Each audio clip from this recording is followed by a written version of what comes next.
एक नीलामी जिसमें बोली तो लगती है, हथौड़ा भी गिरता है, जमीनें बिकती हुई दिखती हैं, लेकिन असल में कुछ भी नहीं बिकता।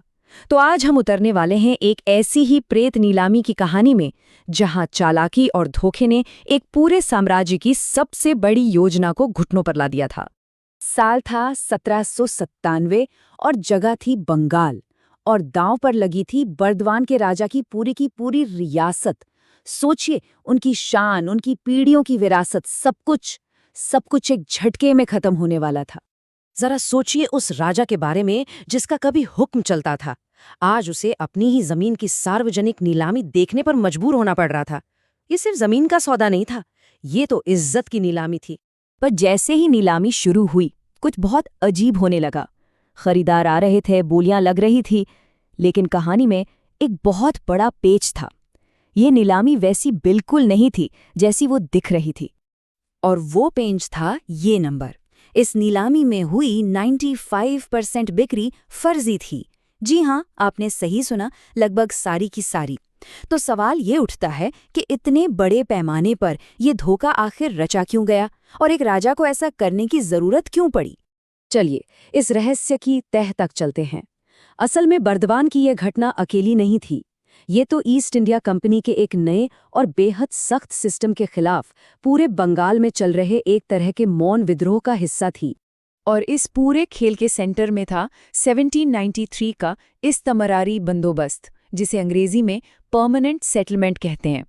अंग्रेजों का आइडिया बड़ा सीधा साधा था। जमींदारों से जो भी टैक्स मिलेगा उसे हमेशा के लिए फिक्स कर दो, न कभी कम न कभी ज्यादा। लेकिन अंग्रेजों ने ऐसा सिस्टम बनाया ही क्यों? एक ऐसा सिस्टम जो इतना कठोर था कि उसने बंगाल के देहाती जीवन में जैसे तूफान ही ला दिया। आखिर उनके दिमाग में चल क्या रहा था? इस पूरी योजना के पीछे था ये चेहरा, चार्ल्स कॉर्नवालिस।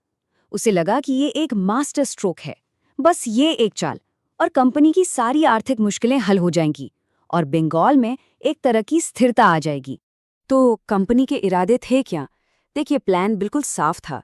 पहला, खजाने में पैसा आता रहे, बिल्कुल रेगुलर, बिना किसी रुकावट के।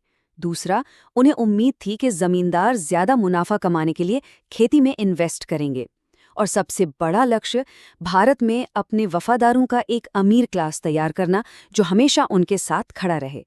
मतलब कागज पर तो ये प्लान एकदम परफेक्ट लग रहा था, लेकिन जमीनी हकीकत कागजी योजनाओं से बहुत अलग होती है।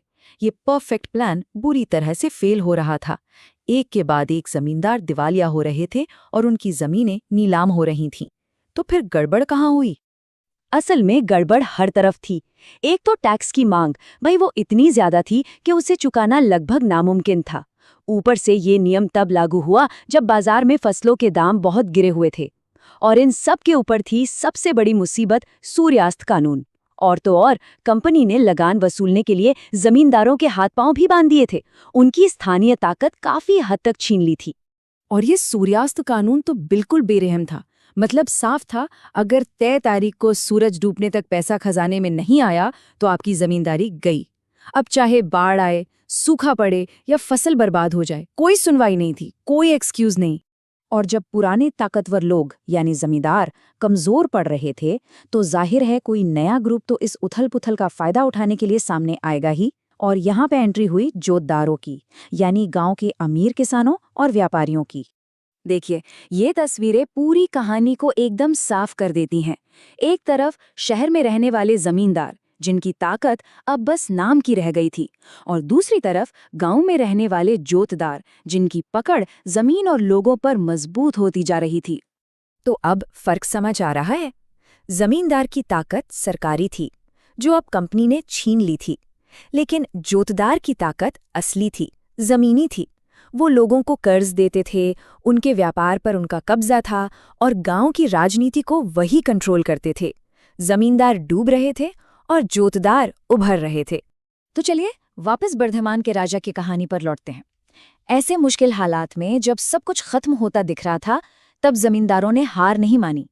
उन्होंने सिस्टम को तोड़ने के लिए सिस्टम के अंदर ही रास्ते खोज निकाले, और क्या खूब रास्ते निकाले। ये था उनका सर्वाइवल का नुस्खा। सबसे पहले वो नीलामी में अपने ही लोगों को भेजकर फर्जी बोली लगवा दे और जमीन वापस अपने ही कंट्रोल में रख दे। दूसरा, अपनी जमीनों को अपनी माँ या पत्नी के नाम कर देते, क्योंकि अंग्रेज महिलाओं की संपत्ति पर जल्दी हाथ नहीं डालते थे।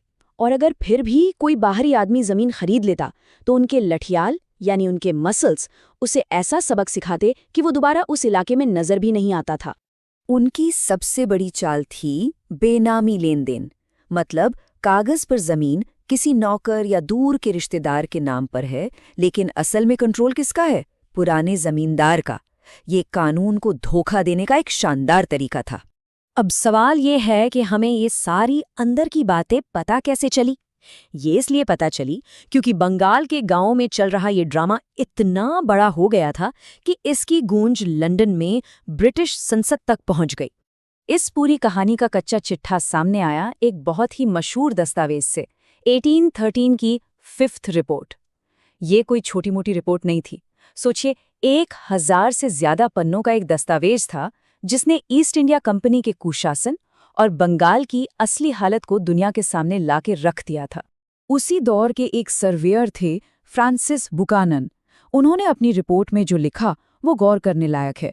उन्होंने लिखा कि जोतदार बड़े जिद्दी हो गए थे। वो जानते थे कि जमींदारों का दौर अब खत्म हो चुका है और असली ताकत अब उनके हाथों में है।